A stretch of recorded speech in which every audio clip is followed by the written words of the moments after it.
Hi, I'm Brenda, and I'm your pastor of Larger Story Church. And I thought I would take this time to just tell you who my influences are, who has shaped my faith to make me who I am today, which has led me to this call today to start Larger Story Church.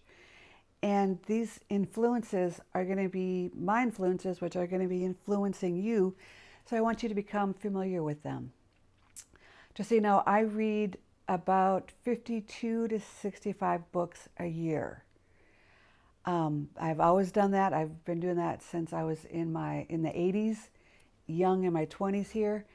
And I've read everything from like young adult fiction, because I love teens, to some very complicated theological readings, to some very fluffy theological readings.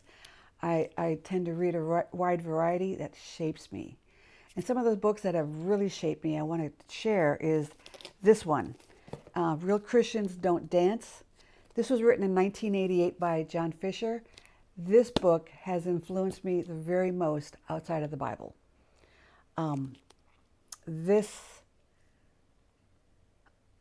It's out of print. But I reread it, and it's given me a view of God that is bigger than what I had before. And then this book he wrote, same author, Jon Vischer, in 1990, Making Real What I Already Believe, is actually an annual read for me. This is all about making faith your own, and again, tied to a big God. These two. So he hasn't published since the mid-90s, so good luck in finding any of these, but these definitely are. Dr. Brene Brown is a major influence for me. She's a researcher. She's everywhere. Everybody knows about her. But when I first started reading her research about 10 years ago, her research put research to my faith. I've always had a bigger out-of-the-box faith. I've always believed in this bigger God. When I was a youth pastor, particularly in the 80s, I just approached faith bigger than most youth pastors, and that was always a frustration for me, and that's just part of my life story. I don't need to get into it right now, but her research really, again, I say this again, put research to what a big faith looks like, what a brave faith looks like. So while she has influenced me, it is because she has actually given me words and shaping to how I've lived my faith since I became a Christian as a 15-year-old. I also listen to at a minimum, 20 podcasts a week. And they're not any sports podcast. You'd think with John's and my love of sports, I would, but I have purposely chosen to listen to sermons and to be influenced by some deep Christian thinkers. And so I just want to give you some of those podcasts that I listen to on a regular basis. One is Ravi Zacharias and his crew. His books, everybody in that Zacharias crew is inspired me. Again, from the late 80s, early 90s, I stumbled into Ravi Zacharias, and I've just been a continual reader and now podcast listener. He's got an apologist named Abdu Murray, who I listen to every time he's interviewed. That is a for sure podcast I will take. His approach to truth has really shaped me. So that's Abdu Murray. Another podcast I listen to is Greg Boyd. He's of Wood Hills Church in Minnesota. It's not a church I knew when I grew up in Minnesota, but I was, of course, introduced to this church by a Minnesotan. I've been listening to him for about 15 years.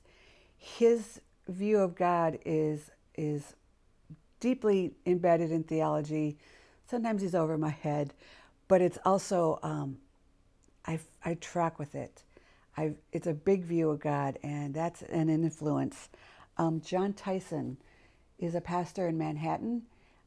He's an Australian, but that doesn't really matter. But his approach to prayer, his approach to a big faith, his approach to a Jesus that you can't put into a box, these are all things that are influencing me a lot lately. He just came out with a new book that is a compilation of his series he did called The Controversial Jesus. It was a 12-part series. I can't recommend that enough. But the book form is that. Um, just another influencer for me. Lisa Bevere. Here is a woman speaker, a woman pastor. Her books, Adamant, Godmother, Without Rival, I recommend those. She is a woman who is only 3 years older than me, but she speaks clearly, prophetically, and like speaks love and truth into women and into people. I really aspire to be something like her. So follow her. Summer Gross is, I've mentioned this podcast so much. It's this Presence Project.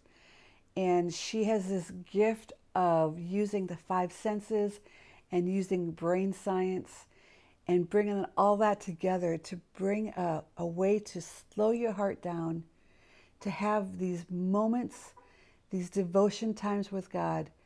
I'm going to, in following this video, there'll be some links, and I'm going to include her podcast.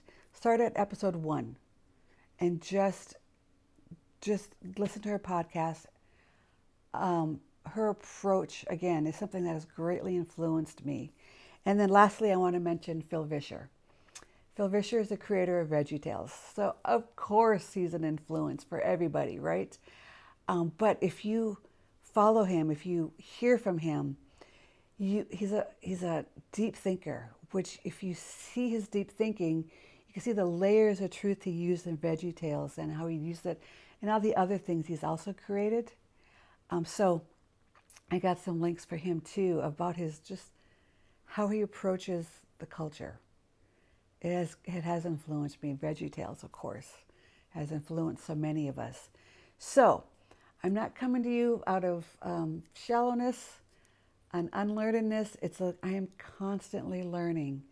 I'm constantly challenging myself. I'm constantly being influenced. So you want to know who I am as your leader, follow my influences, and you'll see me also. Thanks for joining our church. I can't wait to know you better. Thanks.